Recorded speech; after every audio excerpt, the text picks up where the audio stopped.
Sí. Bueno, buen día a todos y a todas. Bienvenidos a la Asociación Escuela de Psicoterapia para Graduados. En el día de hoy asistimos al ciclo de presentación de tesis. En el marco del ciclo de tesis, Leandro Ouland va a presentar su trabajo final integrador titulado El método psicoanalítico del contexto postmoderno. Voy a presentar a Leandro, la coordinadora va a ser Beatriz Rodríguez, que a continuación también va a hacer su exposición. Bueno, ya saben que en la segunda parte hay un espacio abierto a intercambio. Bueno, por su parte, Leandro Ouland es médico especialista en psiquiatría, especialista en psicoanálisis de adultos y profesor universitario. Bueno, Leandro, te damos la palabra. Bueno, gracias a todos y todas que están acá. Me enteré que aparte hay personas televidentes y también agradezco a ellos y a ellas. Si me ven un poco enlentecido, tiene que ver con un virus estacional que está siendo combatido con cafeína y ibuprofeno. Así que esperemos que me deje de seguir. Yo creo que sí, no hay problema. Bueno, y en relación al título que elegí, tiene que ver fundamentalmente con dos cuestiones. Por un lado, lecturas propias acerca del posmodernismo, ¿no? Intereses personales, pero fundamentalmente, y esto sobre todo en relación a que el trabajo que yo hice es un trabajo de especialización, lo que pretendía es poner la clínica como disparador principal, para después pensar efectivamente la relación entre la época y la práctica psicoanalítica. En primer lugar, lo que observé, lo que veníamos viendo, lo que vengo viendo, es algo compartido, son presentaciones clínicas que no se parecen a las presentaciones clínicas que aprendemos de entrada en el psicoanálisis, esa clínica de las neurosis, ¿no? Que Freud también describe y que son las primeras con las que tenemos contacto.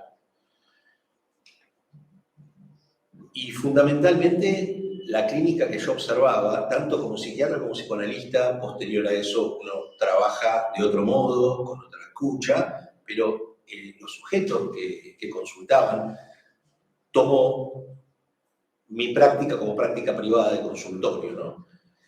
No eran estos sujetos aquejados por el síntoma clásico que describe el psicoanálisis freudiano, sino personas que se encontraban anérgicas, desinfladas, desenergizadas, agotadas, y con un grado muy potente de urgencia y de una ansiedad anticipatoria muy fuerte. Vale decir, la clínica privilegiada de los últimos tiempos era una clínica del afecto, del ánimo, pero no de cualquier depresión, no de la depresión freudiana del duelo y melancolía. Eran sujetos absolutamente agotados, ¿no? Como si fuesen piñatas desinfladas al día después del cumpleaños, si se me permite la metáfora. Y con un nivel de urgencia, con un nivel de necesidad de inmediatez muy potente, ¿no? Entonces, me puse a pensar frente a esta nueva clínica, ¿qué puede decir el psicoanálisis? Y la primera pregunta realmente era si el psicoanálisis, teniendo presente ahora algo que voy a desarrollar, tenía algo para decir y para hacer frente a esto. Entonces, empecé a pensar en el psicoanálisis y en su nacimiento, ¿no? El psicoanálisis es un hijo directo del modernismo, ¿no? Freud era un sujeto moderno por excelencia, moderno en tanto habitante de una época en la cual la ciencia tenía un valor, un peso como nombre directriz sumamente potente. Y Y por otro lado, los malestares de esa época y los tabúes de esa época eran distintos. Bueno, estamos totalmente acostumbrados a escuchar, ¿no?, el tabú de la sexualidad, el tabú de la virginidad femenina, elementos rectores, ¿no?, de época, y donde asienta efectivamente el psicoanálisis. La primera pregunta es, si el psicoanálisis nace desde este lugar, ¿podemos seguir trabajando con el psicoanálisis en esta época? Entonces, empecé a pensar qué es lo que sí tal vez el psicoanálisis conserva y puede seguir, o desde dónde puede seguir sosteniéndose. Entonces fui a algo que podríamos llamar los universales, ¿no? Sylvia Bleichmann lo llama los universales. Sylvia Bleichmann tiene dos palabritas, vamos a decir, que usa, en donde sigue esta línea de que a partir de esta lógica, el sujeto sigue siendo un sujeto dividido, sigue siendo un sujeto del inconsciente. Entonces yo pensé, para que el psicoanálisis pueda seguir funcionando, por lo menos como mínimo, tenemos que pensar que el psicoanálisis sigue viendo al sujeto, aún en estos cambios, como un sujeto dividido, como un sujeto del inconsciente, ¿sí? Entonces se habla de la alteridad y la simetría. La alteridad, que es el encuentro inmediato del cachorro humano con un otro que lo sostiene. Y la asimetría, esta diferencia que hace que uno pueda ocuparse del otro, es lo que sigue permitiendo que el sujeto sea un sujeto del inconsciente. Y hay determinados universales que siguen en pie. La angustia frente a la muerte, el temor a perder el amor del otro, ¿no?, el cuerpo sexualizado, un cuerpo que se sexualiza justamente en ese proceso de cuidado. O sea, lo sabemos, esto sí es de Freud. Entonces, mi primera conclusión es que el psiquismo sigue siendo un psiquismo dividido. Y si tenemos un psiquismo dividido y un sujeto del inconsciente, es posible trabajar con estos sujetos porque son, desde el punto de vista del psiquismo, sujetos como eran los sujetos de aquel tiempo. La preservación del universal. Ahora viene lo otro, que no es el psiquismo, es la subjetividad, ¿no? Sobre ese psiquismo, la complexión de una subjetividad, sabemos que el psiquismo es un psiquismo abierto, y que esa apertura a la cultura es lo que de alguna manera determina, o mejor dicho, sobredetermina, para no usar hipótesis causales,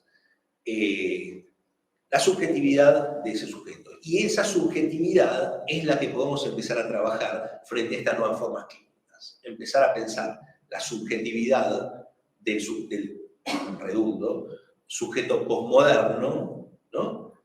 Algún ajuste vamos a tener que hacer ahí. Ese es mi planteo, digamos. El psicoanálisis requiere una nueva forma de ser pensado a partir de una subjetividad, llamémosla posmoderna, o narcisista posmoderna. El narcisismo está descrito anteriormente. Freud habla del narcisismo, Kohut habla del narcisismo, hay elementos del psicoanálisis inglés que aportan, pero me interesa ubicar esa clínica del narcisismo en el posmodernismo, que es esta otra época, en contraposición al modernismo, en donde había grandes estructuras rectoras, ¿no?, nombres del padre que funcionaban de forma muy potente, las instituciones, la religión, todo eso se ha ido diluyendo a lo largo del tiempo.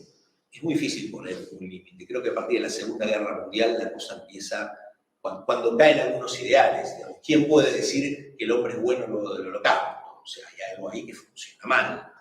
Entonces, progresivamente empiezan a aparecer nuevos significantes y ciertas caídas de nombre, que, insisto con esto, es difícil ubicarlo, no es tan fácil decir cuándo, pero la década del 60, ¿no?, empieza, en el 60 y el 70, empiezan a deshacerse, liquidificarse, algo de esta potencia moderna que organizaba al hombre de manera mucho más potente, ¿no?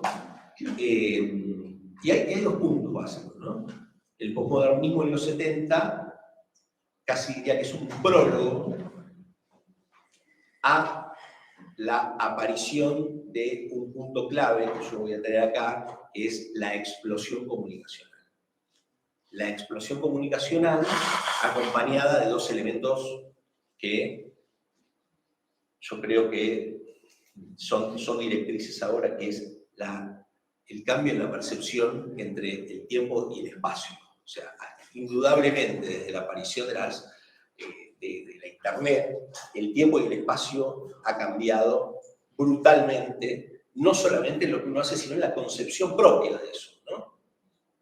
Por caso, en el modernismo, fines del siglo XIX, principios del XX, hasta la Segunda Guerra Mundial casualmente, fíjense que los países centrales eran dueños de grandes territorios, ¿no? El Imperio Británico estaba en India, estaba en Palestina, ¿no? Luego de la Segunda Guerra, de los últimos que abandonó esto fue Francia en Argelia, que fue a fines de los 60, el espacio empezó a ser un obstáculo. Hoy el imperialismo no es espacial. Todo se tiende a resolver en espacios virtuales. Esto indefectiblemente tiene un impacto en la subjetividad. Y el posmodernismo tiene algunas características que a mí me interesa marcar, que creo que hay una diapo por ahí. Si lo sigas pasando. No son muchas, no lo voy a torturar con diapositivas. Bueno, ahí están un poco los objetivos, pero me parece que ponemos muy claro. Ahí tenemos algunas características de la modernidad, ¿no? Está la represión sexual clásica en los textos de Freud, la importancia de la ciencia. Freud era un científico y siempre lo fue. El capitalismo y la revolución industrial tiene que ver con esto, con este fenómeno de producción pesado, amplio, de grandes extensiones, ¿no? Bueno, ahí explico un poco, tampoco me parece tan... Es importante, pero no para ahora.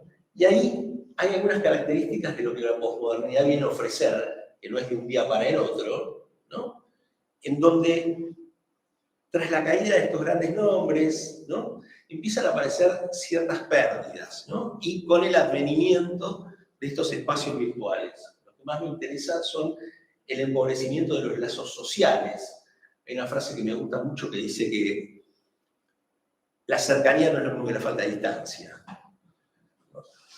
La inmediatez y el no espacio real nos acerca o nos quita distancia. Y no es lo mismo la cercanía que la falta de distancia. Y dado que los procesos hoy en día se dan de manera inmediata y en un espacio que podríamos llamar no existente, ¿no?, en cómo consideramos nosotros el espacio. Acá entramos con una cuestión que es de qué generaciones somos cada uno. Yo soy la generación previa a esto, pero esto para, no sé si alguno de ustedes, al menos María Paz, que mi pareja trabaja con infantiles y adolescentes, seguramente se puede ver de un modo mucho más claro esto de la ausencia de espacio real. Pero para los que nacimos, para los que somos generación X, esto no es tan claro. El nihilismo, esto es lo que tiene que ver justamente con la caída de los grandes relatos. Ya el relato no tiene la potencia que tenía antes. Todo es absolutamente relativo, ¿no? Y esto de la ciencia como caída también tiene que ver con un nombre de un padre rector, ¿sí? Y un espacio, como decía antes, virtual, con muy pocos límites, en donde la verdad es absolutamente relativa. Entonces, frente a ese psiquismo abierto, ¿qué es lo que esta época, o cómo esta época opera de manera muy sintética? Lo digo, podremos seguir hablándolo mucho más, o tiene características y que impactan efectivamente en este modo de procesamiento. Nosotros sabemos que Piero Laníez dice algo muy interesante, que el contenido psíquico no es ni algo de adentro ni algo de afuera. O sea, es ese afuera, esa subjetividad que impacta en un psiquismo abierto y se produce lo que se llama metabolización. La playa lo llama metábola. Entonces, aquello que se viene a trabajar en la sesión tiene que ver con una metabolización efectivamente de un psiquismo dividido, por eso se puede seguir trabajando, pero con una producción subjetiva completamente distinta. Y la época, teniendo presente todos los tiempos y el espacio, tiene la característica de ser todo muy veloz, excesivo, y hay un imperativo de eficacia.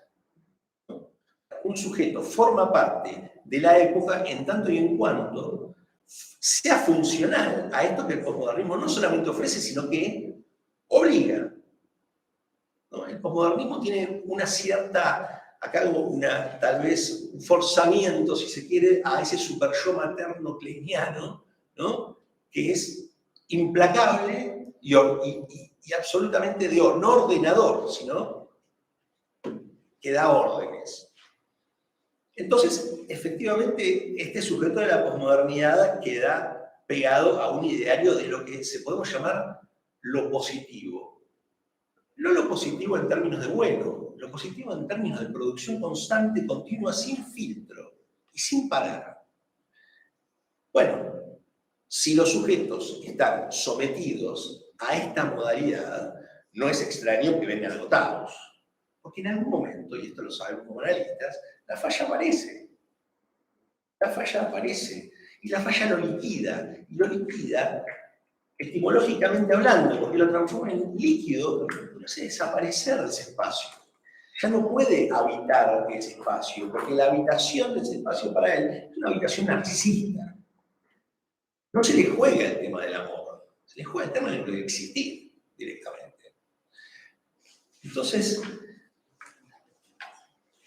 frente a esto, yo lo pensaba como una clínica del goce, para tomar un poquito la cara. Voy tomando algunas cosas que me parece que alcanza. El goce en contraposición al deseo, ¿no? Es la obtención de ese placer de modo solitario y de una sola manera. Que indefectiblemente, en algún momento, se produce lo que sabemos que aparece siempre, que es la falla. Y cuando ese espacio viene a la consulta absolutamente deshumanizado, porque efectivamente esos lugares ni siquiera le permitieron humanizarse, porque las relaciones que este sujeto tiene en la posmodernidad no son relaciones de amor, no son relaciones de construcción, no son relaciones metaforizadas, no son relaciones de construcción, son relaciones de objetos a ser gozados. Y son relaciones en las cuales el sujeto además se ofrece como objeto de goce. Es muy claro con las redes sociales cuán importante es para cada sujeto obtener likes o comentarios para insuflar esos objetos del self narcisista. Ahora me voy un poco a la psicología del self. Eso es lo que ofrece el posmodernismo, que finalmente termina escupiéndolos. O mismo el sujeto queda fuera, como decía antes, ¿no? La falla lo termina liquidando y lo que se termina presentando es un sujeto líquido y teniendo presente que el fenómeno de inscripción de significantes, de construcción subjetiva, se produce muy pobremente, tener a esa persona enfrente, ya no vamos a poder accionar como Freud nos enseñó. Porque ¿qué vamos a hacer que esta persona metaforice o metonimice, vamos a decirlo así, ¿no? El equivalente es asocie, cuando tenemos un aparato psíquico absolutamente caído y muy lejos del aparato psíquico freudiano, sino que es un aparato desarmado, con objetos narcisistas en donde se juega la violencia, la agresividad o el amor absoluto, ¿no? Entonces, en un segundo punto, me parece que lo que va a ser interesante, lo voy a plantear yo, pero me parece que es el punto en donde podemos llegar a discutir, es, entonces, ¿cómo opera el psicoanálisis con esto? ¿Cómo opera el psicoanálisis con este sujeto desaludado, no inscripto, ¿no? Y acostumbrado a que su modo de existir sea mediante, vamos a decir, mediante la descarga, su obtención de placer es a través de ese goce de descarga, ¿no? A ver, en muchos casos del placer de órgano. Ya que hice una tesis de especialización, por ahí puedo traer algo de lo que he presentado, muy interesante, ¿no? Tengo acá unas frases que me parecen lindas, dice un analista: ahora podemos conectar el narcisismo y el goce si entendemos que el goce en verdad nunca hace relación. Es decir, que uno goza siempre solo.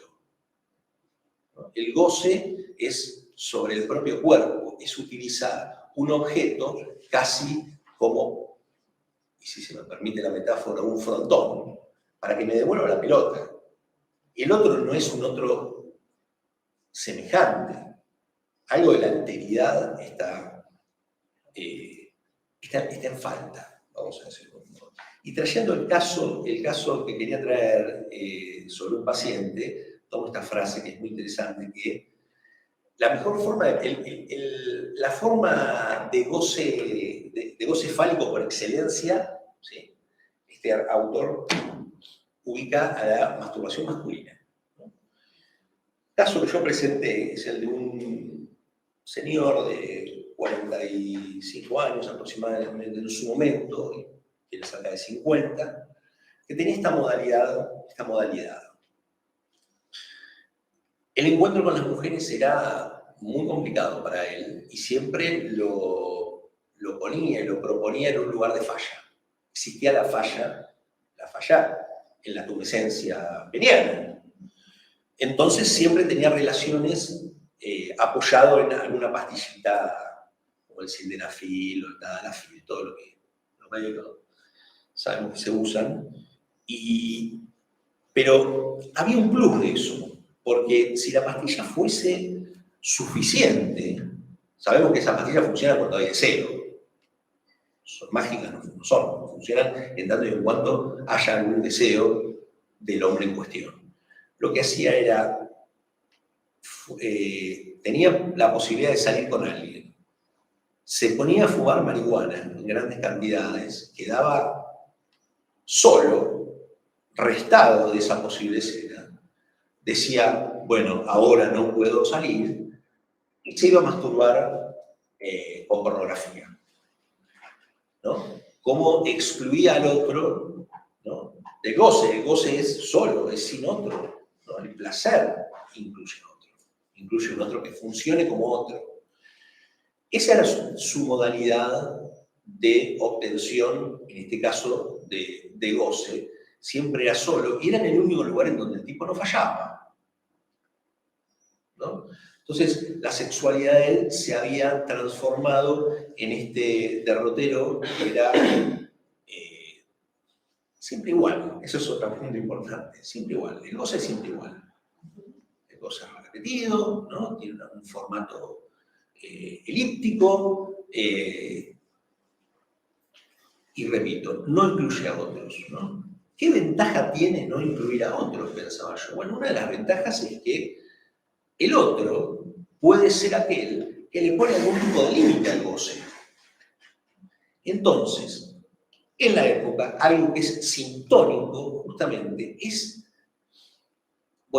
no me refiero a la característica crepeliniana del término. La paranoia. El otro es un sujeto peligroso para mí porque puede alterar mi goce. Entonces me recluyo. Entonces me quedo solo. Hay una muy buena manera de seguir gozando, que es no encontrarse con otro. Entonces, estos sujetos que, por cuestiones de inscripción, no pueden metaforizar, no pueden asociar, los enlaces significantes se hacen muy complicados. Pensaba, y la clínica es fundamentalmente funcional. Pensaba, bueno, a ver, ¿qué hacemos cuando nos viene esto? Porque si vamos a tratar de que estas personas asocian, vamos a pensar en que tenemos que interpretar. No tenemos un sujeto para interpretar. No nos da, su clínica no nos permite interpretar. Entonces, lo primero que yo pensaba es, bueno, a ver, lo primero que tenemos que hacer, si se me permite la palabra, es humanizarlo. Un humano es un sujeto en relación a otros. Entonces, Lo que creo que puede hacer el psicoanálisis es ofertar un tiempo y un espacio diferentes. La inmediatez, que es un poco el pedido del otro, contrasta con lo que podemos hacer como analistas. Nosotros no necesitamos tiempo. Y ofrecerle un espacio con tiempo es novedoso para él, pero también puede ser complicado porque están muy acostumbrados a no tenerlos. El espacio, yo al principio me preguntaba, recién hablábamos con Beatriz y contaba Beatriz cómo tienen más pacientes virtuales. Yo también creo que casi todos acá tenemos pacientes virtuales. Pero en este caso el espacio virtual, en tanto y cuanto sea un espacio receptivo, puede funcionar de espacio, por más que no sea este espacio. Y reconocerlo como semejante, devolverle justamente significantes que lo puedan inscribir, que puedan ser tomados como significantes de inscripción para él, porque, para él o ella, ¿no? Porque efectivamente no hay, o hay muy pobremente, la inscripción como otro, ¿sí? Y para eso hay que, creo yo, prestarle significantes, ¿no? Salir de ese lugar en el cual los otros quedan como objetos de goce y ofrecerles, yo no soy objeto de goce, yo soy alguien como vos y podemos pensar, podemos trabajar, esto no es inmediato, esto no lo podés hacer. Digamos, me parece que frente a la clínica narcisista posmoderna es necesario más de entrada un trabajo de construcción que un trabajo de deconstrucción, que es un poco lo que plantea Freud, pero lo plantea Freud porque estaba en otro tiempo, obviamente, él veía otra cosa. Para finalizar, vamos a decir una cosa, esto no es todo nada, ¿eh? O sea, hay pacientes que se presentan más así, hay otros pacientes que seguimos teniendo nuestras histéricas y obsesivos divertidos, y los fóbicos, los hay, y hay gente que por momentos está más en la clínica del narcisismo y en otro momento más en la clínica de la neurosis. Esto que yo presento es un recorte de una clínica que sí se viene haciendo cada vez más potente, creo yo, es una hipótesis, lo van a poder decir algunos de ustedes o alguno que trabaje más con niños o con adolescentes, que seguramente lo ven mucho más pelado esto, lo ven mucho más claro. Se me ocurre esto porque el nacimiento digital, por decirlo de alguna manera, como puede ser un adolescente, ya viene su subjetividad planteada de otro modo, y la construcción subjetiva, por ejemplo, está mucho más sostenida por imágenes que con palabras. A mí eso me parece apasionante. Yo soy psiquiatra de adultos, psiquiatra y psicoanalista de adultos, veo jóvenes nativos digitales, pero insisto, me da la sensación que hay niños y adolescentes pueden tener mucho para decir de esto. Pero, insisto con esto para que no quede que la clínica es esta de hoy. No, a ver, es una clínica privilegiada, pero no es lo único que se ve, ¿no? Sigue siendo útil las concepciones de interpretación, construcción posterior de Freud, actos, si se quiere, desde el lado de Lacan, siguen siendo útiles. Pero esto yo no puedo negar que se ve. Bueno, hasta acá no se me ocurre más nada. Si alguno quiere seguir o... Adelante. Bueno, Leandro, muchas gracias. Muy interesante la presentación de tu trabajo final integrador. Lo va a comentar Beatriz Rodríguez. Beatriz es doctora en psicología clínica, postdoctorada en estudios de género, psicoanalista e investigadora en cultura y subjetividad. Es autora de El hijo inconcebible, Climaterio femenino, la feminidad y sus metáforas, desde la clínica, Prostitución del tabú a la banalidad, Avatares de la clínica, Freud íntimo y de numerosos trabajos de su especialidad, entre los que se destaca Climaterio masculino, Premio Sigmund Freud 2008. Cofundadora del equipo de psicosomática del Hospital Español y del Instituto Psicosomático de Buenos Aires, que es una asociación civil. Se desempeñó como secretaria científica y como presidente de esta institución. Exdirectora de la licenciatura en Psicología de la Universidad de la Marina Mercante, socia adherente de la Asociación Escuela de Psicoterapia para Graduados. Además de su práctica clínica, actualmente desarrolla una intensa labor académica en carreras de grado y de posgrado. Bueno. Buenos días. ¿Se escucha bien? Bueno, me encanta estar acá. Me encanta estar y estar. Como Leandro estuvo hablando del contenido de su trabajo y me dio la sensación de que valía la pena para los asistentes ver un poquito cómo es la cocina de un trabajo final integrador. A ver si esto sirve como estímulo y disparador. La asociación, precisamente en asociación con la universidad, ofrece 2 carreras de posgrado. Una es la maestría y otra es la especialización en psicoanálisis con orientación clínica en adultos. Esta última, en realidad, es la carrera de los verdaderos psicoanalistas. O sea, para tener un título de psicoanalista, no estoy hablando del ejercicio, estoy hablando del título. Un título académico, este es el que da la universidad a los especialistas. De hecho, es un título habilitante, es decir, un título profesionalizante. Por eso, me apena muchísimo aquellas personas que, habiendo cursado los seminarios y llevado adelante toda la formación, no llevan adelante este último pasito final que no es un pasito final. Es la verificación de que este individuo, esta persona, este sujeto, se posiciona en el lugar de analista. Y ahora voy a contar por qué. Yo me traje un machete porque tengo ideas y no quiero que se me escape ninguna. Que tiene que ver con investigar, que tiene que ver con el psicoanálisis como medio de investigación y que tiene que ver con la disciplina, que es una palabra que tiene muy mala prensa y sin embargo es indispensable. Investigar es un proceso lúdico que con enorme placer llevamos adelante, o llevó adelante Leandro, y yo tuve el honor de acompañarlo.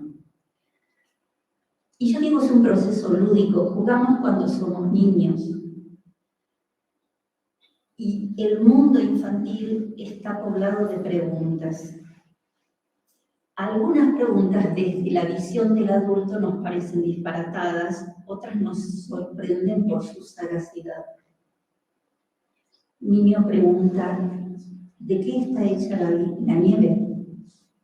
¿Por qué no se caen los aviones? Pero de pronto pregunta, ¿por qué el oso, que es un animal tan grande, tiene un nombre tan chiquito? Y la cucaracha, que es un animal tan pequeño, tiene un nombre tan largo. El deseo de saber es parte indisociable de la infancia. Así que la niñez es el territorio de la curiosidad. Como aquí estoy hablando frente a psicoanalistas, tengo claro que no se les escapa que toda curiosidad, en última instancia, remite a la curiosidad sexual. ¿De dónde vienen los bebés? ¿Y cómo se fabrican? El psicoanálisis tampoco desconoce que durante la infancia, la investigación que resulta de esta curiosidad tiene carácter lúdico. El niño aprende a responder sus preguntas jugando. Podríamos entonces afirmar que investigar es volver a la infancia y que en alguna medida dar respuesta a la curiosidad nos acerca a la felicidad. Bueno, ahora ya estamos hablando de palabras mayores. En 1899, Freud escribió a su gran amigo Fliess: la felicidad existe solo como el cumplimiento de un deseo de la niñez. Me he obsequiado la Ilios de Schliemann y me he regocijado con su historia de niñez. El hombre estaba feliz cuando encontró el tesoro de Príamo. Es una historia, lo hago cortito. Este tal Schliemann, que escribió un libro acerca de sus descubrimientos, fue un arqueólogo ocasional. Digamos, fue arqueólogo porque tenía plata. Habiendo nacido en, no voy a decir extrema pobreza, pero en una situación apretada, tuvo una vida de aventura extraordinaria, contó y relató su biografía en su libro, y cuando era chiquito, su padre le había regalado un libro acerca de la Ilíada, y entonces él le prometió al padre que iba a descubrir un tesoro, que es lo que él creyó haber encontrado, el tesoro de Príamo. Fue famoso, este hombre se casó con una griega de 16 años, a la cual adornó con todas las joyas que encontraron, y hubo fotos. No cuento demasiado. Si alguien tiene en el recuerdo alguna cosa de la historia de infantil de Freud, piensen que él también tuvo una relación importante con un libro que le regaló el padre, etc. Pero bueno, Freud se identificó con este hombre, con quien en un sentido metafórico había logrado realizar sus deseos más íntimos. Imaginen lo que es desenterrar un tesoro. Interpreten. Freud se consideraba un descubridor de nuevos territorios, se refería a sí mismo de este modo. O bien se comparaba a un arqueólogo. Imprimió así entusiasmo y curiosidad infantil a su propia labor, pero también disciplinado esfuerzo intelectual por alcanzar la respuesta a las preguntas científicas que se plantearan.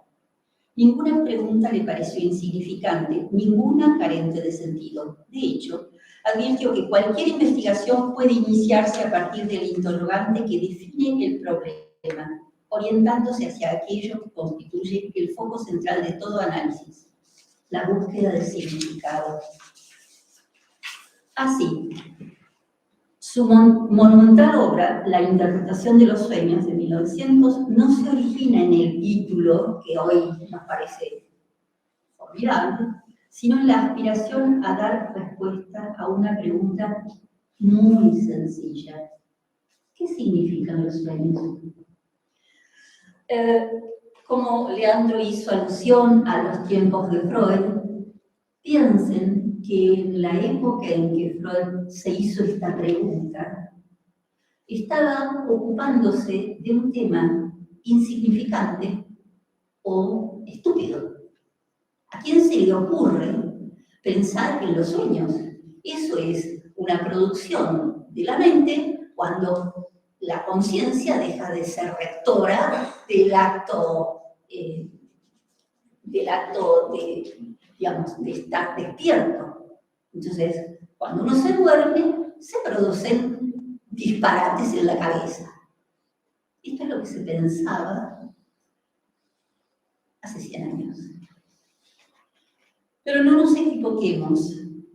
En época de Freud, entonces, esta no era una pregunta que careciera de respuestas. Tenía respuestas, pero no las respuestas que hoy le damos. Era una estupidez de la cabeza cuando la conciencia perdía el rector de de la vigilia, era un anticipo de cosas que podían ocurrir. No sé, soñé que me caía el fuego al 46 por las dudas, o sacamos algo de la Biblia, tenemos una interpretación bíblica de sucesos acaecidos hace miles de años. La interpretación de los sueños es una obra que en la actualidad resulta paradigmática a la indagación psicoanalítica. Contiene todos los requisitos que imponemos a nuestros proyectos de investigación, ya que recorre las fases estructuradas que deben guiar tales procesos. Cuando Leandro me convocó, en realidad su proceso de investigación ya estaba iniciado. Él suele decir, o me acaba de decir en minutos antes de empezar esta conversación, que no, que él no tenía mucho escrito y no tenía, sí, pero tenía lo más importante, y es la pregunta. La pregunta es algo que no se sabe, y es lo que dispara nuestra investigación. Nadie quiere investigar algo que ya todos conocen. O sea, por lo menos el niño cuando pregunta no lo sabe.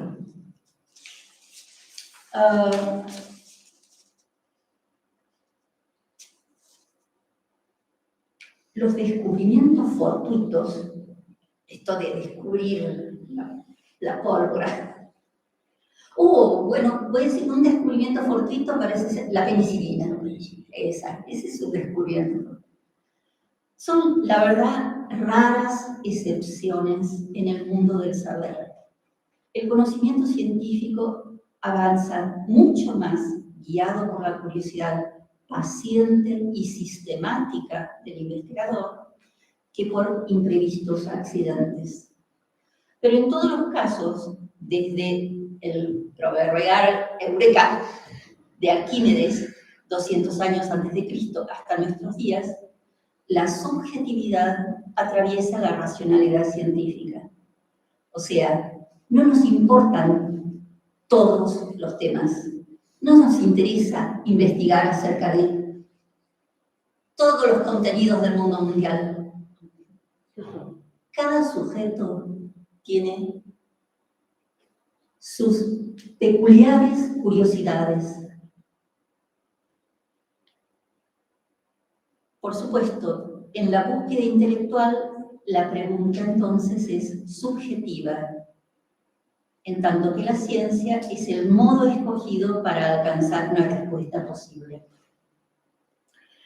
La ciencia no es inocente. Construye su objeto a partir de la impronta que en la subjetividad del investigador dejan sus tiempos. Expresado de modo coloquial, el formidable edificio del psicoanálisis tiene sus cimientos en el sesgo que tanto los prejuicios como los conocimientos de su época dejaron en Freud. Pero el maestro, en 1923, afirmó que psicoanálisis es el nombre de un procedimiento que sirve para indagar procesos anímicos difícilmente accesibles por otras vías, de un método de tratamiento de perturbaciones neuróticas fundado en esa indagación, y de una serie de interacciones psicológicas ganadas por ese camino que poco a poco se han ido coligando en una nueva disciplina científica. Me gusta que revisemos un poquito en relación a la propuesta de Leandro, el punto 2, un método de tratamiento de perturbaciones neuróticas. ¿Por qué? Porque la propuesta de Leandro es,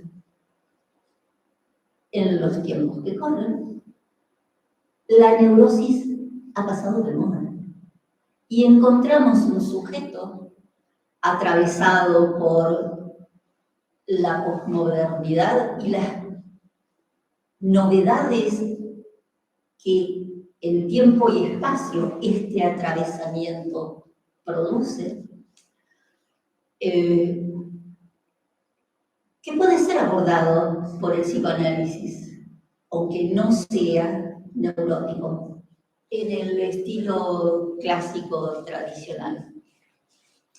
Retomo un minutito todavía. Partiendo de estas premisas, estas tres que formuló Freud, es posible sostener que todo psicoanálisis es a la vez una investigación y que todo psicoanalista es un investigador. El psicoanálisis es un método apto para la investigación de la experiencia, el pensamiento y la conducta humanas. Alcanza tanto a las producciones individuales como a las grupales y comunitarias. Alcanza mucho más que lo que en principio postulaba el mismo Freud. Sin embargo, no olvidemos que Freud se ocupó de interpretar hasta las piedras. Digo las piedras, el Moisés es una piedra importante. El Moisés de Miguel Ángel, ¿no? O sea, bueno, como método de investigación, el psicoanálisis permite evidenciar la significación inconsciente de las palabras, los actos, las producciones imaginarias, sueños, fantasías, delirios de un sujeto. Este método se basa principalmente en las asociaciones libres del sujeto, en análisis que garantizan la validez de la interpretación. Vamos, ¿qué hacemos cuando no tenemos asociación libre? Apelamos, como nos presentamos, Leandro, a la creatividad del analista. Pero en todo caso, lo que nos cuenta es que el psicoanálisis es una disciplina académica. Lo digo hoy porque, bueno, se estudia en la academia. No lo era así en la época de Freud. Pero como disciplina académica y como disciplina científica, también es una disciplina dinámica. Y esto es lo que Leandro nos propone en su trabajo sobre el psicoanálisis actual. Quiero cerrar con una cosita en relación a, dije al principio que quería hablar un poquito de la cocina. Le pasó a Leandro algo de difícil procesamiento, y es que en medio de, una vez que ella había elegido su director de tesis o directora, y que ella había iniciado el proceso, digamos, esta persona tuvo que desligarse por razones de salud importantes. Y este es un motivo de desánimo que, bueno, difícil de sobrellevar, no obstante lo cual, y también porque en el vínculo entre el director del proyecto y el tesista hay una comunidad, hay una situación de intimidad que, bueno, una vez que se logra, después o sea, él se vio obligado a romper y establecer un nuevo vínculo de intimidad y de confianza con otra persona. Quienes aún estén en este proceso, busquen un director. Uno puede decir, alguien que les parezca valioso por sus conocimientos o no, por su posición política dentro de una institución o no, pero busquen a alguien frente a quien no se sentirían incómodos, esto es metafórico, intelectualmente, de estar desnudos. Porque el acto de elaboración de un proyecto y de una tesis, ya sea de maestría como de un trabajo final integrador, es un acto en el cual el tesista se muestra desnudo, ¿qué es decir? Muestra lo que le falta, muestra lo que no sabe, muestra lo que no tiene y va a buscar en el director. Y esto exige de esa persona un profundo respeto por su interlocutor y, lo voy a decir de otra manera, enamorarse de ese proyecto. O sea, en esa elección que hace el tesista, muestra todas sus debilidades y también seduce al director. Le muestra lo más importante y he pensado en esta pregunta que es pequeñita, que va a crecer, que se va a enriquecer en este proyecto, pero que el otro, el interlocutor, el director, el que acompaña ese proyecto, va a ayudar a responderlo. Entonces, decía al principio que estábamos,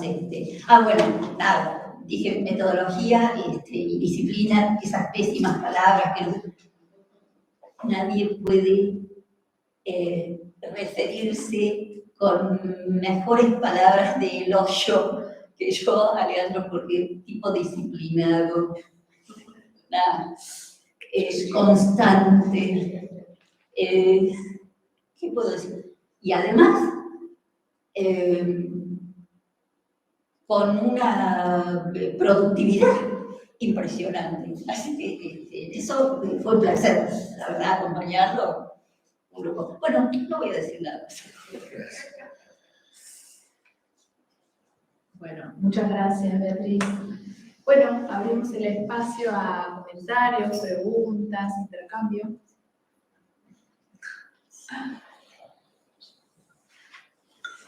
Silvia.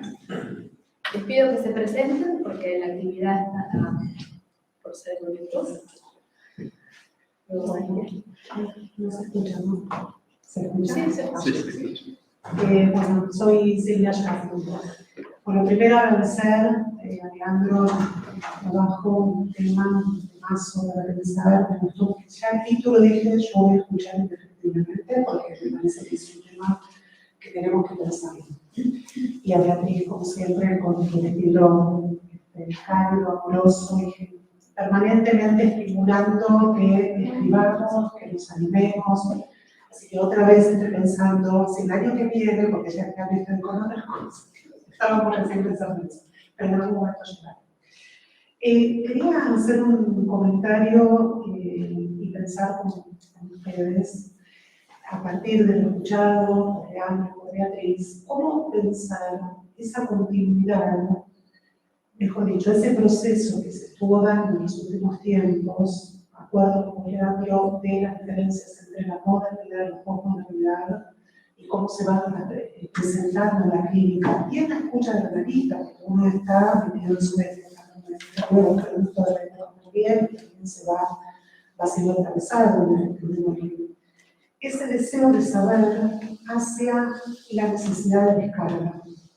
El deseo de saber que da cuenta de la tolerancia a lo no sabido, a la incertidumbre, al conflicto, y la necesidad de descarga que es inmediata, que no tolera incertidumbre, que no tolera duda, y cómo generar herramientas que habiliten esa pregunta, que surja esa pregunta, que genere el deseo de saber, por ejemplo, en el caso clínico tan complejo que tú comentabas, que este hombre, este paciente, se pueda preguntar de algo acerca de por qué necesita esta descarga inmediata. Entonces, si podríamos ampliar un poco, ¿con qué herramientas pensaste este paciente? ¿Cómo conectar con el tema de la creatividad que comenta Beatriz, que yo creo que es un punto fundamental para investir, aparte, la palabra del otro, otra escucha, ¿no? Como trabajar un poco sobre las herramientas que te fueron surgiendo vos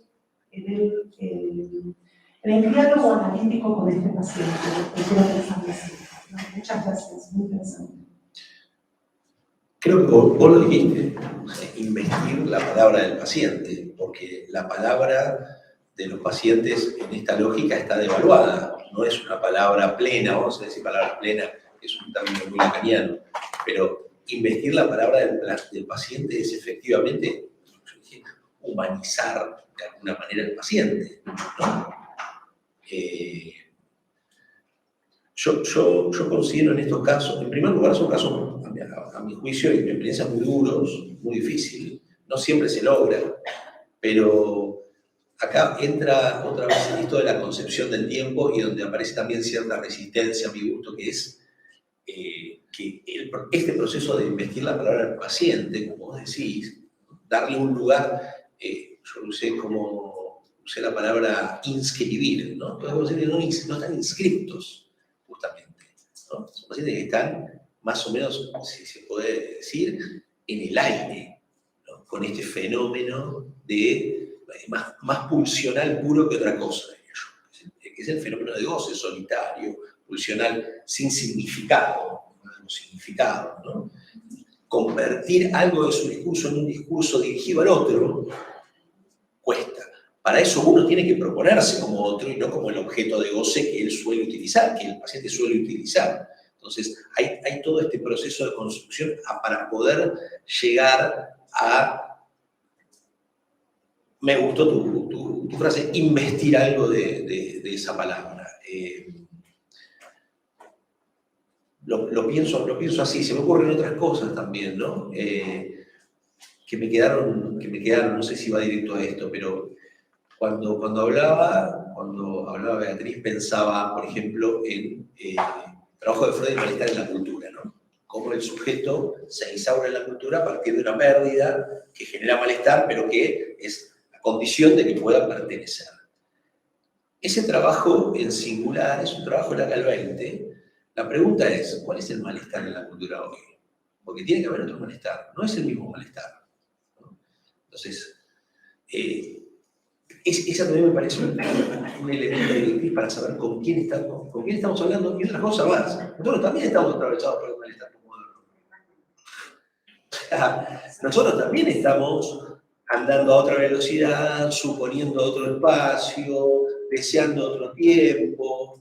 Es complicado, ahí es donde uno también tiene que ubicarse en un lugar para poder devolverle a ese paciente el valor pleno de su palabra, que esa palabra tenga un peso. Y a veces lo hacemos de manera, yo lo pienso, de manera muy artesanal. Por ejemplo, yo trato siempre de nombrar fuerte al paciente, o sea, que devolverle su nombre, ¿no? Interesarme por su vida, incluso de manera, ¿no? Una especie de semblante, mira, sí, esto es lo que a vos te gusta. Enlazarlo, darle un nombre, darle una existencia, porque la sensación que hay que eso, o sea, creo que hablar de la psiquiatría, pero está la clínica del exceso, la palabra, el sueño, la formación del inconsciente, todo eso. En este caso es más una clínica del defecto, es lo que no tiene. El sujeto es como sujeto carente, hay que prestarle. También puede ser que en el tiempo era un tema importantísimo incluir otro concepto, que es de transferencia, puede ser que las neurosis narcisistas no eran capaces de transferencia. Y nosotros todos hemos trabajado de transferencia.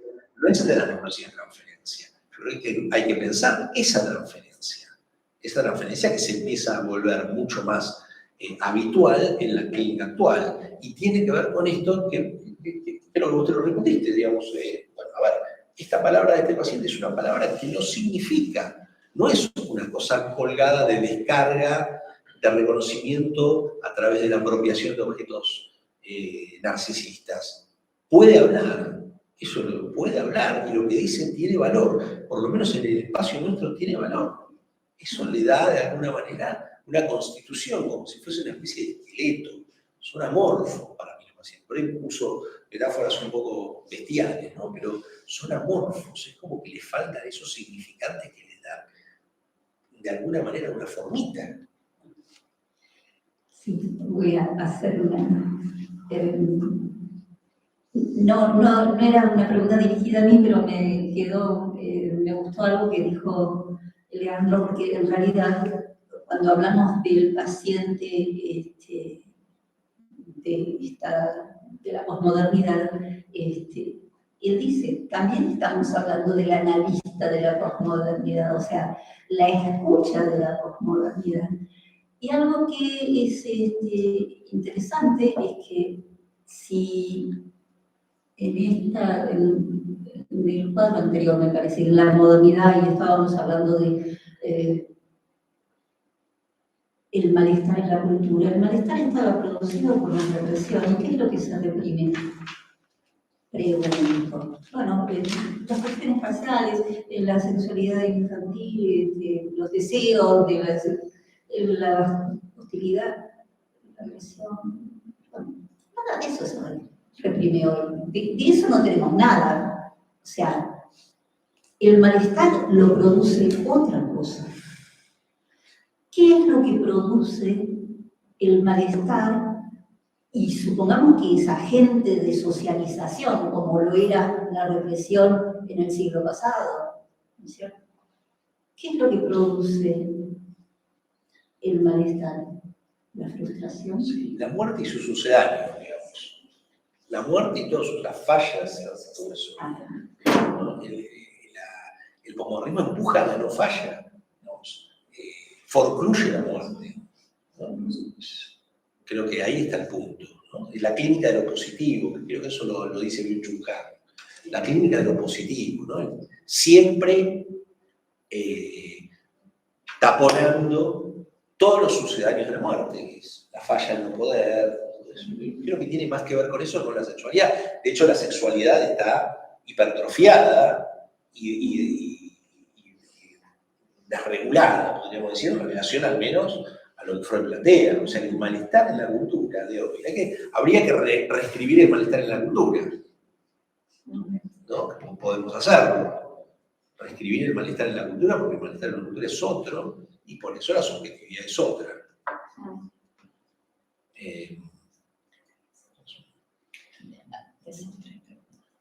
Ok. Quería preguntar Cintia, a continuación, después María Eugenia, después Roberto y después Mónica. Hay varias preguntas. Buenos días, mi nombre es Cintia Chandri, les agradezco mucho, las exposiciones son muy interesantes, estimulan a la inquietud, a la curiosidad y a la alegría de ver que se está produciendo, ¿no? También eso es muy importante. Más allá de las diferencias teóricas que podamos tener, podríamos hacer un anexo al malestar, no sé si lo escribirlo, pero no voy a entrar en ese terreno, no me interesa.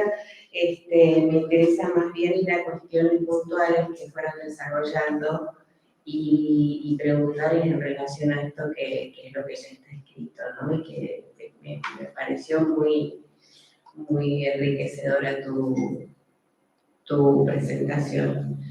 Pensaba en cuestiones que ibas planteando, son varias, perdón, me desató muchas preguntas.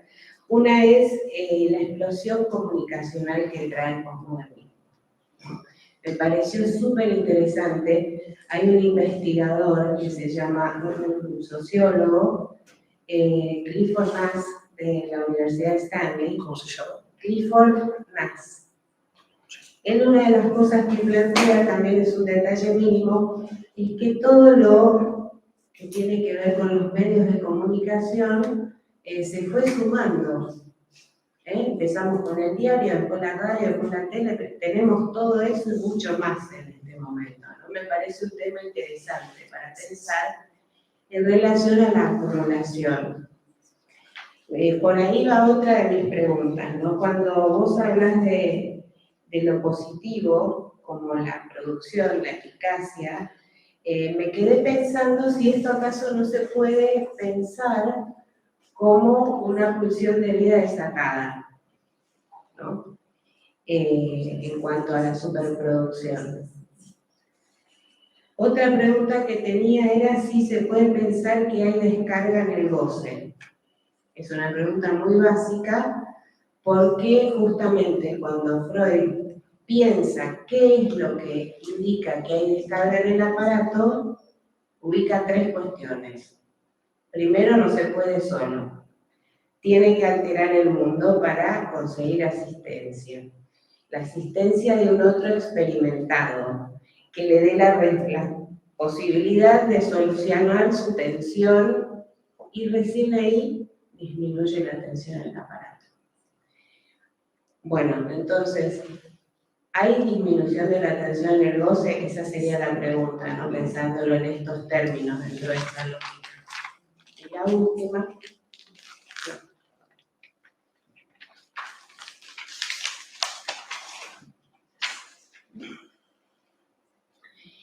La última también es en relación a lo que comentabas de brindar palabras al otro y humanizarlo. Y yo me quedé pensando que eso es una posibilidad y otra muy distinta es trabajar el ideal de autosuficiencia, ¿no?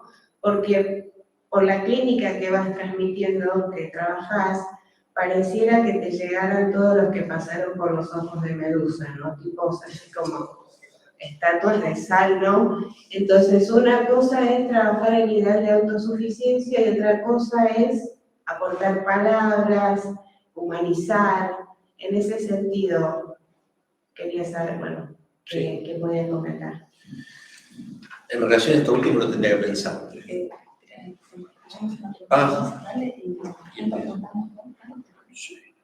¿Escuchan plan, Mario? Sí, hay que leer. Anota alguna. Anota. No, bueno, yo soy María Eugenia Farres, ¿sí? Quería aportar una pregunta, no sé, Leandro, cómo es en tu experiencia, ¿sí?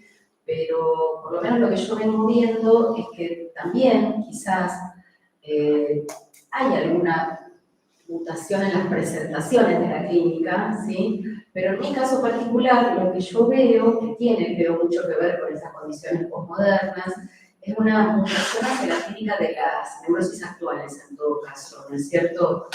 Donde justamente hay algo en relación a la descarga, algo en relación al impulso irrefrenado y a la dificultad, diría yo, para el enlace asociativo. Y que, a ver, que yo no lo pienso como excluyente de la lógica de las neurosis de transferencia, sino como, ya no es nuestro, lo piensa Freud, sí, como neurosis mixtas, ¿no es cierto? Pero sí creo que esté más acentuado un lado que el otro de esta mixtura, por lo menos en la clínica que yo veo, que es la clínica, digamos, que tiene que ver más con gente joven, con adolescentes y adultos jóvenes. Hay como un predominio del modelo de las neurosis actuales, con dificultades para la simbolización. No sé si vos ves lo mismo, y no sé si esto también vos lo podés enlazar a estos modelos que estás contando, y contarnos, bueno, algo nos contaste antes, ¿qué herramientas intentaste, digamos, ¿no? Hablabas de esto de mencionar, pero bueno, esto es otro libro. Muchas gracias. ¿Quién sigue? Sí. Estoy anotando, pero vamos a ver qué puedo decir. No, respondé vos y después seguimos. Sí, te seguimos. Voy a tomar algunas de las cosas que se me ocurrieron, no sé si Beatriz quiere. Cuando vos hablaste de pulsión de vida desbocada, ¿no? En esta búsqueda constante de lo positivo, cuando yo investigué dentro de lo que es el campo de la sociología y la filosofía para esto, ¿no? Encontré muchos autores que de alguna manera tomaban posición del lado modernista, si se quiere, uno lo nota, y había otros que eran francamente postmodernistas. Hay un autor que se llama Michel Fesolí, no sé si lo conocen, es un autor francés, y básicamente el tipo un postmodernista digamos, convencido, por decir, que justamente habla de que la explosión de la comunicación, la descentralización, la democratización, que se llama democratización, después los modernistas lo critican, es justamente una vuelta a un funcionamiento medio clánico y de horda, en donde aparece la creatividad, la libertad sexual, ¿no? Ese es el planteo de él, y lo plantea efectivamente como algo vital, como algo parecido a lo que se me ocurrió, no sé si, ¿no? Los modernistas tienen otra visión, ¿no? Con lo que predomina la pérdida de las funciones rectoras, etc. ¿no? Y ubican la pulsión como pulsión de muerte, en tanto y en cuanto el funcionamiento, el formato, ¿no? De no creatividad, sino esto que, todo lo que se está diciendo, de descarga sin mediación, digamos, ¿no? Una descarga que no está mediada por ningún elemento simbólico. Y esa descarga en algún momento se agota. Hay una, se me ocurre también ahora, no sé si vale la pena, pero está bueno, me gustó a mí mucho. Zuckerberg, que es Instagram, tiene, lo habíamos planteado en los trabajos que hicimos con Matriz, una tercera tópica, ¿no? Y en la tercera tópica él ubica un consciente preconsciente y un inconsciente dividido, un inconsciente simbólico, un inconsciente libidinal, ¿no? Versus un inconsciente narcisista, un inconsciente de descarga, un inconsciente de goce, de no mediación, de desencuentro con el otro. Recordemos la masturbación masculina como forma exclusiva del goce fálico. Y dice algo que es interesante, en la medida en que este inconsciente esté hipertrofiado, se pierde potencia, capacidad, libido, energía para justamente las tareas de ligado de esa otra porción del inconsciente. ¿no? Yo la pulsión, a mí me ayudó a pensar esto, también para la clínica, porque ahí aparece este fenómeno tan común que es la depresión enérgica. O sea, la depresión enérgica es el sujeto más agotado que otra cosa. Hay un filósofo que también usé mucho que se llama Luciano Concheiro, que es mexicano, excelente, se lo recomiendo. Dice, vivimos en una época de inmovilidad frenética, dice. Entonces, justamente frente a ante eso frenético, ante esa intención, frente a esa descarga constante, el sujeto queda en el mismo lugar, porque no casa. Yo pensaba la pulsión de vida como mortífera en este punto. O sea, está bien, ¿no? Suelta que mata. A mí se me vino eso que dijiste, que en realidad se puede entender, ¿no? Porque son tomas de posiciones también, ¿no? Porque nosotros solemos, voy a hablar de mí, pienso en el modernismo casi como en una época de indefectible destrucción, ¿no? Como que estamos tan agobiados que no hay manera, y hasta por momentos me escucho hablando del modernismo de una forma casi nostálgica. Y la idea no es esa tampoco, ¿no? La idea es empezar a pensar otra cosa. Porque si, ¿no? De la vuelta a Freud, malestar en la cultura de Freud es de otra cultura, nos aportó un montón de cosas, pero tampoco caer en ese pensamiento dicotómico y un poco infantilizado de que el posmodernismo es malo y el modernismo es bueno, ¿no? Por eso también leí gente que está como Bátimo, ¿no? Gente que está un poquito más cerca del posmodernismo. Y lo de la pulsión, yo la diferencio en una pulsión mediada y una pulsión de descarga y de satisfacción exclusivamente en la descarga y no en un camino de devenir en donde el ser humano se va justamente humanizando, va enlazando con objetos de amor. Con la denuncia actual es que planteó María Eugenia, digamos, totalmente, sí, porque justamente son modalidades también básicamente de descarga. Fíjate que ubica Freud las crisis de angustia y también ubica el fenómeno de, se me fue la palabra freudiana, la dinamia, la neurastenia, ahí está, ¿no? La neurastenia, y la neurastenia, los sujetos neurasténicos, consultorios son estos sujetos, exactamente, esa sería como la descripción clínica inmediata. Después podemos empezar a pensar cuál es la psicodinamia, si se quiere, de todo eso. Pero sí, o el sujeto está neurasténico o está Burnout sería una descripción. Quemado, prendido fuego, y el que todavía no llegó a ese burnout está acelerado, ¿no? Otro elemento clínico muy propio es el teléfono en las sesiones. Tengo que responder a esto, tengo que responder a esto. Yo, a ver, ¿podés dejar el teléfono un segundo? No, porque tengo a mi hijo, con la señora que lo cuida. Mi hijo tiene 14 años, yo no sé, o sea, existe esto de estar hiperconectado en todo momento, y la propuesta ahí, en relación a lo transferencial, es, bueno, a ver, dejemos de lado esto, pasemos a otro universo. Esto es lo transferencial que podemos ofrecer, ¿no? Pasemos a un universo de otro tiempo.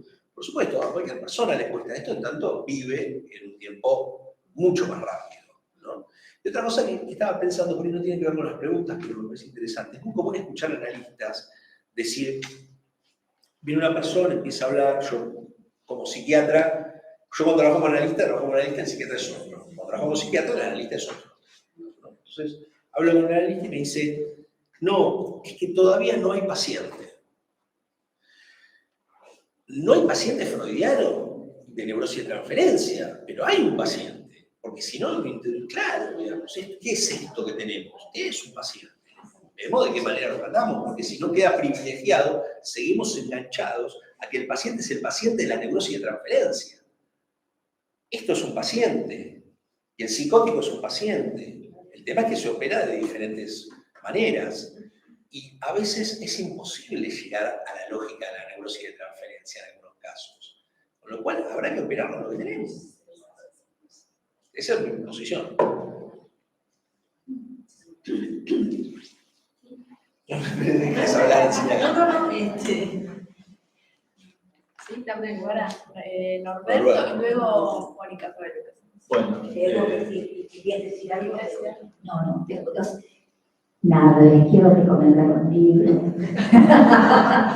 Pero tiene que ver con, digamos, esto de es bueno el modernismo y es malo el posmodernismo.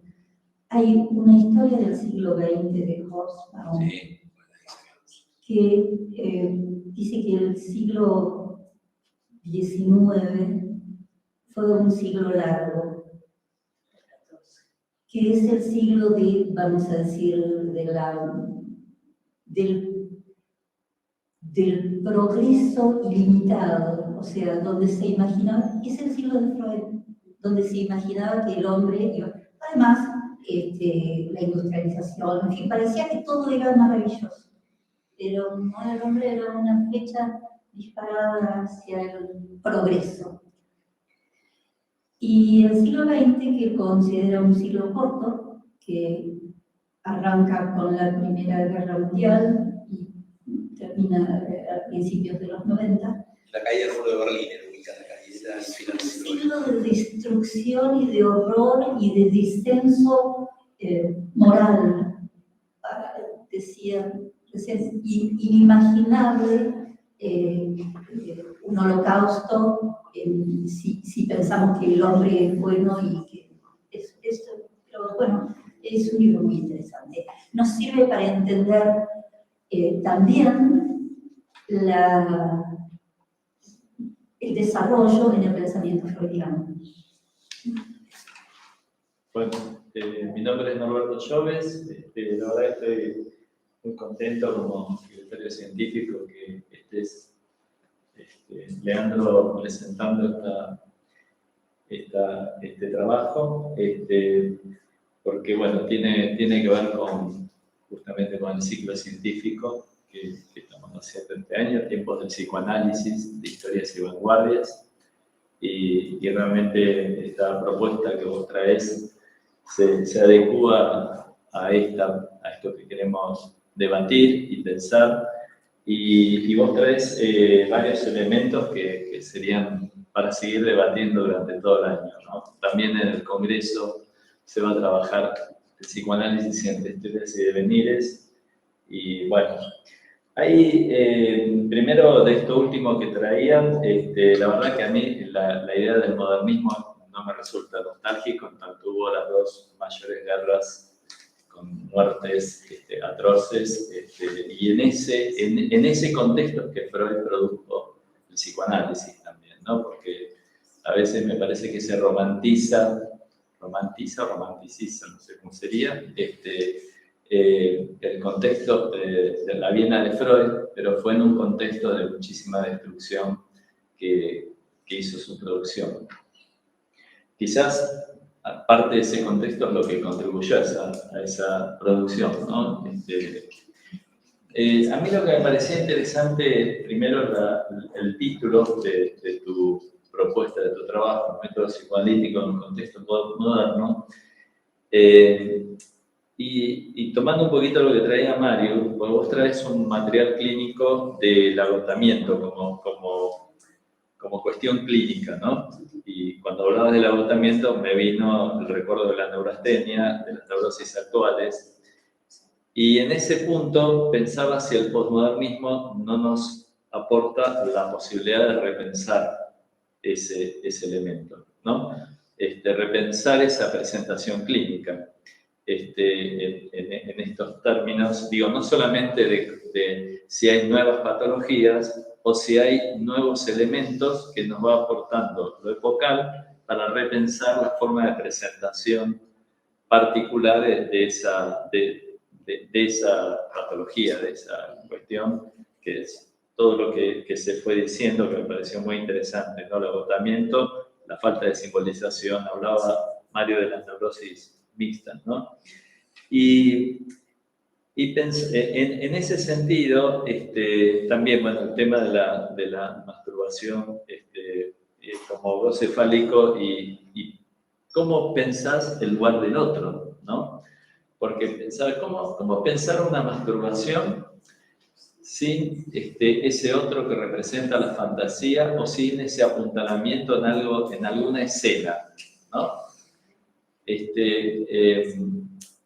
Digo que, porque el autoerotismo freudiano es muy paradójico, se construyen esos lugares de intercambio con el otro, ¿no? Entonces es como paradójico en ese punto. Y bueno, y también me parecía interesante esto del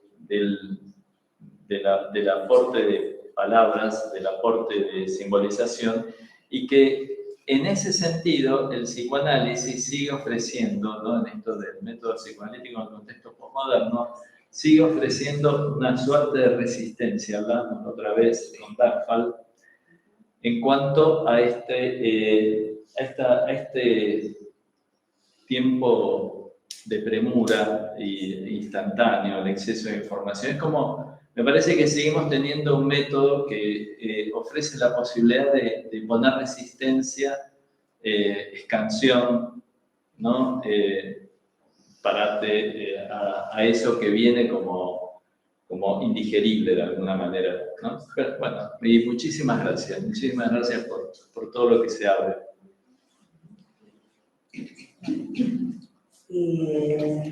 Bueno, primero, Leandro, me parece que tu trabajo, soy Mónica Fabelo, me parece que tu trabajo arranca no de una pregunta de investigación, sino de una preocupación práctica.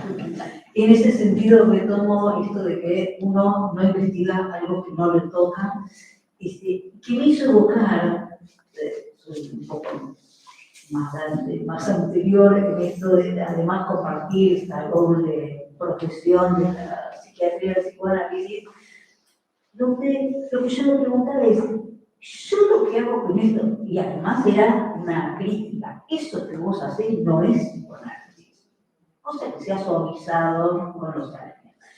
En ese sentido, me parece que parte de la creatividad es transformar esa preocupación práctica de qué estoy haciendo en una pregunta de investigación que tiene entonces que, acaba mi pregunta a Beatriz, respetar cierta lógica de la ciencia, y entonces ahí digo, ¿cuánto del modo de pensar nuestras preguntas científicas tiene que ver con una epistemología que nos habita y que no nos deja ver las cosas de otro modo? Voy a tomar el título. El método psicoanalítico en el contexto postmoderno. Ya hablar de contexto es pensar que hay un sujeto y un contexto. ¿sí? Cosa que otras epistemologías cuestionarían, ¿no? Digo, no habría nadie sin un contexto, por tanto no habría ni un investigador, ni un paciente, ni un concepto que no fuera epocal, ¿no? Pero nosotros estamos acostumbrados a pensar desde esta posición, digamos, racionalista, positivista, donde podríamos hacer esa distinción. Sujeto-producto, pero como operativamente poniendo la noción de contexto en una forma, ¿no? Digo, los ambientalistas ya no hablan de medio ambiente, son con el ambiente, ¿no? Entonces, lo mismo que, ¿qué esquema referencial usamos para pensar cualquier clínica? Tiene que mantener como cierta coherencia en el sentido que el concepto del bosque no es superponible exactamente, no sé, a la desinvestidura, al narcisismo, hay como, digo, para mí esa es una de las cosas más difíciles de la investigación. ¿Sí? Esto. Gracias. ¿Querés hablar? No, yo tengo algo que decir, pero... Quiero hablar, esto es terrible. Es un placer, pero voy a, o sea, tomo tu pregunta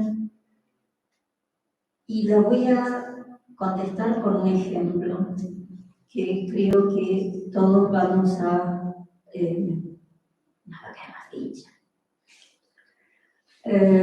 Si yo hablo de Hawkins, todos saben que me estoy refiriendo a un físico teórico que tuvo una enfermedad progresiva que lo llevó a la muerte, por supuesto, pero que tenía que ver con la parálisis de los músculos. Enfermó de muy joven, él ya estaba en la universidad, ya era, creo que hasta era un catedrático en ese momento, pero joven. Y su teoría más interesante, vinculada al Big Bang, es una especulación de la física, que hoy la física es toda especulativa, ¿no es cierto? Porque de esto es muy difícil probar, y si se prueba, se pruebe una ínfima porción de vayan a saber, sin palabras. No soy descreída, lo que pasa es que a mí me gustan que las pruebas sean tales. Bueno, vamos a hacer una especulación de que el universo, a partir del Big Bang, se expande hasta que llegó Hawkins, era ad infinitum. Y el tipo se le ocurrió que no. Cuando llega al horizonte de expansión posible, comienza a contraerse, lo cual en un tiempo determinado terminará en un Big Crunch, es decir, lo opuesto al Big Bang. En un punto de infinita densidad, y en ese proceso, desde el horizonte de los eventos hasta el Big Crunch, tendríamos una reversión del tiempo. Es una teoría que está vinculada a muchas cosas. Primero, a los conocimientos de la física del momento, pero absolutamente a la subjetividad del pensador o especulador de esa teoría. ¿Por qué? Si el tiempo revertiese, él recuperaría su salud. Si las cosas sucediesen hacia atrás y comenzáramos por morir y termináramos por volver al útero, ¿cómo? La película Benjamin. Claro. Podríamos recuperar. vamos a decirlo así poéticamente, el tiempo perdido. O la curiosidad infantil. Y escribiríamos la tesis. Por ejemplo, no sé si esto da respuesta a tu pregunta. Definitivamente, cuando Freud hizo todos sus estudios sobre el sueño, él fue el sujeto de investigación. O sea, nadie puede salir hablando de esta curiosidad, de la curiosidad infantil, de aquellas cuestiones que te preocupaban no sé, voy a poner un lugar. Yo supongo que Hawkins, en su infancia, estaba en lo mandaron a dormir la siesta.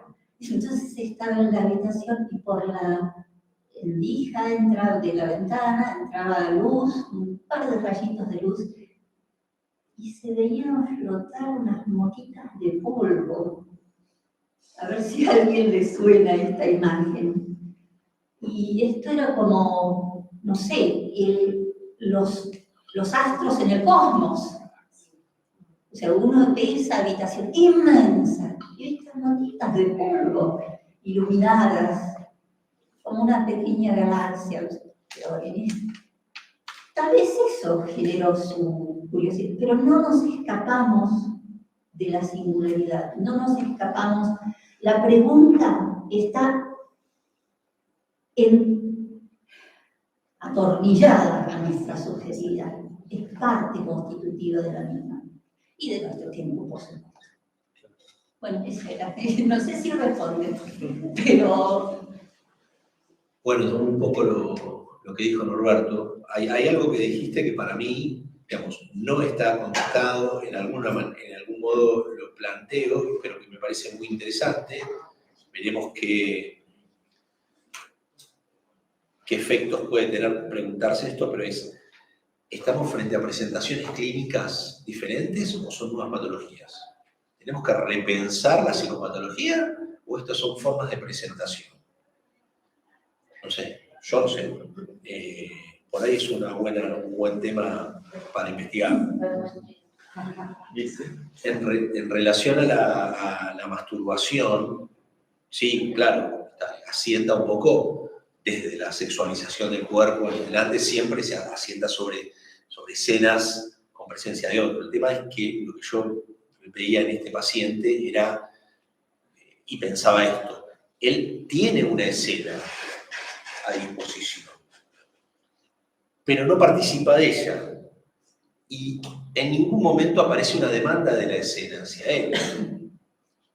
Entonces, hay una escena, creo que supongo algún elemento parcial en esa escena que lo erotiza, pero lo que no hay es su posición como sujeto en la escena. Está simplemente descargando a partir de algún elemento parcial que lo vamos a decir, que lo erotiza, no sé, con la palabra, no sé mucho la presencia del otro. Pero sí, creo yo, que efectivamente la masturbación hay un otro, la pregunta es, ¿qué otro es ese? La historia de este paciente es muy llamativa, podría contar algunas cosas si les interesa, pero, por ejemplo, este muchacho tenía una madre un poco terrible, muy demandante y siempre insatisfecha. Entonces, lo que hacía era, vivía en la casa él, que era el hijo menor, y su papá, y esta mujer lo que hacía era constantemente recriminarle al padre el poco valor que le daba a ella como ama de casa. Entonces lo que hacía era pegar diferentes recortes de revistas en las paredes de la casa que tenían que ver cómo había que valorar a una mujer, sobre todo una mujer en tanto ama de casa. Entonces vivía el tipo rodeado de recortes, ¿no?, que representaban la demanda de la madre. Entonces, el padre no sé qué palabras usar mientras esté filmando, pero de alguna manera se hartaba y se iba, se la pasaba todo el día afuera, y él quedaba en el lugar del padre, teniendo que escuchar o leer esto. Entonces, a él se le armaba que satisfacer a la mujer era imposible, digamos. Imposible. Entonces elegía un espacio en donde satisfacerse era posible. La escena en donde no se le reclamaba nada. ¿Cómo? Que tenía razón. Sí, claro. Es que encontrarse con una mujer. Que para el tipo encontrarse una mujer que le queme en la cabeza. Y lo que le pasaba es que cuando lograba de alguna manera establecer alguna relación, pero era un todo nada, lo lograba, primero con sildenafil, después cuando ya, interesante, él podía tener relaciones con mujeres sin mayores problemas ni con pastillita, cuando la denigraba. Si la mujer la consideraba algo así como una prostituta, digamos, aunque no lo fuera, no podía tener relaciones. Si no era esa madre a ser valorada. ¿Cómo? Si no era esa madre a ser valorada, la que estaba en todos lados. Estaba en todos lados, era una madre medio, esas madres terribles, ¿no? Que no había manera, uno entraba al baño y se encontraba una revista para ti que decía, no sé. Entonces el tipo elegía, entre comillas, otros modos, un modo gozoso de satisfacerse.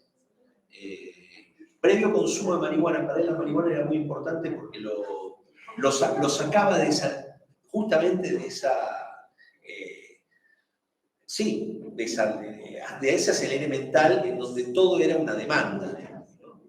Quiero hacer una observación, porque acá estoy picando algo interesantísimo, y es que Leandro dijo, bueno, eso es otra pregunta. Y esto es lo que nos pasa cuando una investigación es poderosa, abre nuevas preguntas, no obtura todas, no da todas las respuestas.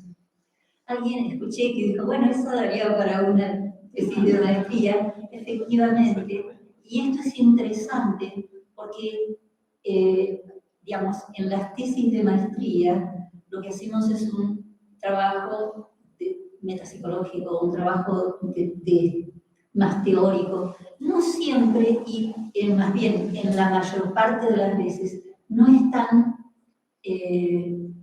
estrechamente ligadas a la clínica, como sí deben estarlo los trabajos finales de investigación. Pero esto era lo que quería decir, que en realidad, bueno, que Leandro diga, me considero, todavía no tengo esa respuesta, no quiero decir que no es el planteo de esa pregunta no sea un logro adicional de este trabajo final integrador. En principio me parece, perdón, ahora le doy la palabra, pero primero ya el hecho de que Leandro rescate del comentario esa pregunta, ya viene un trabajo de elaboración que te agradezco. Me hiciste acordar que en Los Sueños, en algún lugar del libro de los sueños, el otro día buscamos en la comisión, Freud plantea que Sófocles y Shakespeare, con el complejo de Edipo y Hamlet, escriben sobre lo mismo, pero eso está, la diferencia estriba en la subjetividad de la época, digamos. El lugar que tenía la represión en la época de Sófocles y el lugar que tenía la represión en la época de Shakespeare. Digo, para ubicar algo de esta pregunta que traes, que es muy interesante, ¿no? Y los malestares de la época también, insisto, ¿no? Y algo que decía Mónica, ¿no? El tema, me quedé pensando en el afuera y el adentro. Uno no puede ubicar el afuera y el adentro cuando habla de psicoanálisis porque es un borde y que efectivamente algo que había planteado al principio. Nuestro psiquismo es abierto, o sea, estamos constantemente trabajando con ese contexto. No podemos correrlo, es imposible. Si nos transformamos en como endogenistas, ¿no? El aparato psíquico es algo endógeno que está dentro. Esto no necesariamente es así. Muchos lacanianos lo ubican afuera, en el otro, en el discurso del otro. Hay muchos modos de pensarlo, pero en cualquier caso siempre hay que incluir esto y la apertura, porque si no, es como pegar un hígado, digamos, ¿no? Siempre más o menos el mismo, no es lo mismo. Sí. Bueno, gracias, Graciela Kalinsky, para los que nos ven por YouTube. Iba a decir youtuber, pero es otra cosa. Agradecer, nada, me fui, no tomé nota y perdí en los comentarios y las preguntas que me iban generando, porque por suerte se fue generando toda una producción. Pero sí me quedó como esta sensación del panel, donde hay una tienda y una trastienda de la investigación, y me pareció muy rica, tanto la tienda, lo que la tesis de especialización fue generando en Leandro, y todas las preguntas que empezaron a surgir a partir de su tesis, de su trabajo clínico y teórico, ¿no? Todo lo que va tratando tanto en la clínica como en la teoría, y la trastienda que traía Beatriz, donde todo lo que el juego, ¿no? El jugar que se produce en una investigación, que es placentero, pero por otro lado nos da tanto miedo a quedar desnudos ante nosotros mismos y nuestro director, ¿no?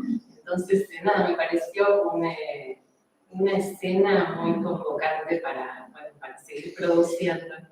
Y también, no sé, compartir que tenemos de invitado a un psicólogo italiano, pero que vive en Estados Unidos, y hace investigación más empírica, psicólogo. Entonces, otro palo, y está como también aprendiendo mucho psicoanálisis y recorriendo acá las instituciones psicoanalíticas. Y bueno, nada, habla muy bien español, pero muy entusiasmado con lo que escucharon que venía diciendo. Así que muchas gracias. Cintia, ¿crees?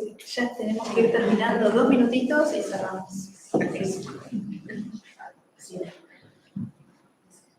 Otra vez, Cintia Chandril, me quedé pensando en qué época habías escrito tu tesis. Esto va a ser para otro momento seguramente, porque habla mucho del colapso del tiempo y del espacio, cosa que a mí me pareció muy feroz en la pandemia. Y le preguntaba a tu mujer, me dijo que es previa a la pandemia, entonces me parecía muy interesante poder pensar que ya previo a la pandemia se estaba fertilizando un terreno donde iba a colapsar el tiempo y el espacio. Para hacerlo cortito. Gracias, muchas gracias. Voy a traer un chiste de Woody Allen que decía, cuando yo me masturbo es con alguien que seguro que quiere.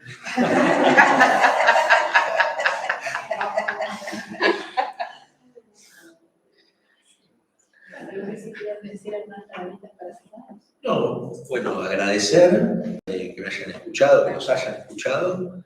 Espero que sirva para próximos trabajos. Y bueno, sobre todo agradecerle a Beatriz, que sin ella no podría haber escrito, obviamente. Y nada más.